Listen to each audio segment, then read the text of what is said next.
Hello, hello, hello, Life Uncloseted subscribers, Life Uncloseted fans, Life Uncloseted because you have nothing better to do than listen to Rick Clemens babble on. I am Rick Clemens, the host of this podcast, and I want to know what's going on. How are you? What's been happening in your life? How are things? Are you challenged? Do you need some help? You know, maybe you want to know what's on the holiday shopping list and what's not. Maybe you need some more time. Do you see that I'm a pretty dang curious guy? And that's why I'm asking all these questions, because I love being curious.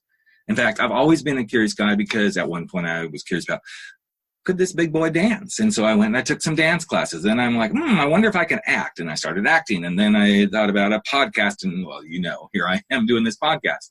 And my life has been a series of being a curiosity seeker and explorer. From becoming a chef to being in different workplaces in corporate, from VP of software and yada, yada, yada, all that good stuff. And it's always been because I've allowed my curiosity to lead the way. But here's something that I learned. Sometimes I can get stuck in curiosity, like deep in the mud, in the shit of curiosity, and I don't get anything done. I know my little southern drawl just kind of popped up in there because, you see, sometimes you get stuck in the curiosity, and then before you know it, lo and behold, you're stuck in that stuff. You're stuck in that mud. And then there's other times you get curiosity, you really hold curiosity in your hand, and you don't do anything with it. Or you get so curious that you do everything with it. And then there's those times that you never, ever get curious. Now, why am I talking about this? Because I believe that this time of year, not necessarily just this time of year, but I think this is a time when people truly get curious. In the years coming, if you believe in setting those New Year's resolutions or goals or whatever you want to do with those things or call them, it's because in some way you're being curious.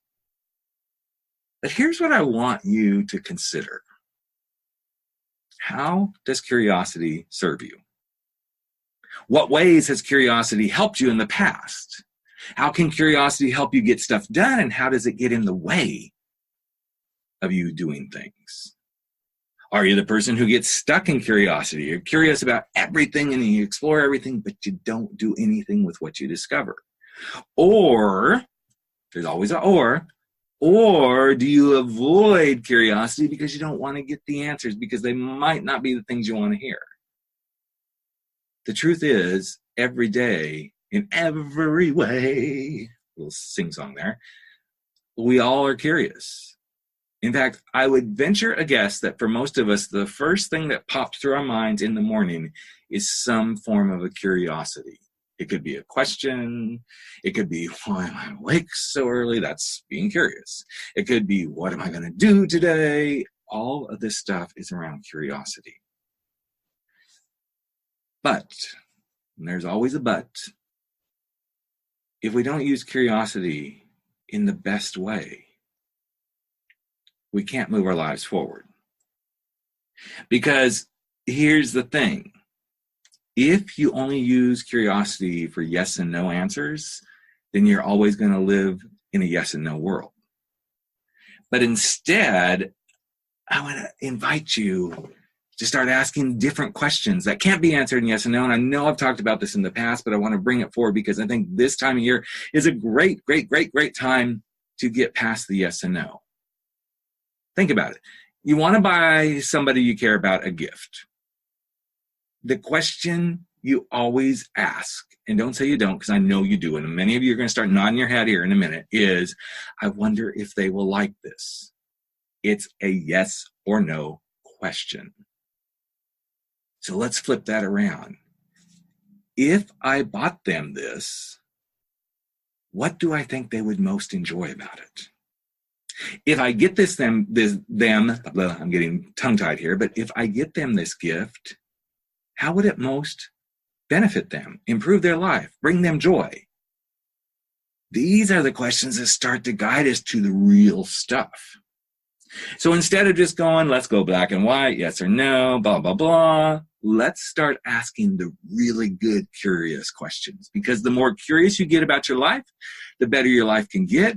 If I really want to improve my life, what's the next best thing I should do? Cannot be answered yes or no. If I really want to have an impact on someone this holiday season, how can I do that? Cannot be answered yes or no. If I want to have the most stress-free holiday experience for myself, what do I need to do each and every day? Again, cannot be answered yes or no. And all because you're getting curious in a slightly different way than you ever have. And when you get to do this, you have more joy, more happiness, more excitement, more adventures, more challenge, good challenge, bad challenge. But when you allow yourself to be fully curious, you discover so much more. And I know that's a bold move to maybe start doing stuff differently, to ask those kind of questions. But trust me, I love it when I don't just answer yes or no. In fact, my life is so much more enriched when I can't answer a question yes or no, because it invites me to be curious and look at things through a different lens, from a different angle, whatever metaphor you want to frickin' throw on it. This beautiful curiosity is using our minds to its fullest potential so that we can live our lives to their fullest potential. Is it live their lives? I don't know. A little bit of grammar stuff there, but you get the point I'm making, right? So go out there, be curious, and just see what happens in your life. All right? Now, I got a plane to catch because I got to fly back across the country here. But I hope you all have a fabulous day and be curious.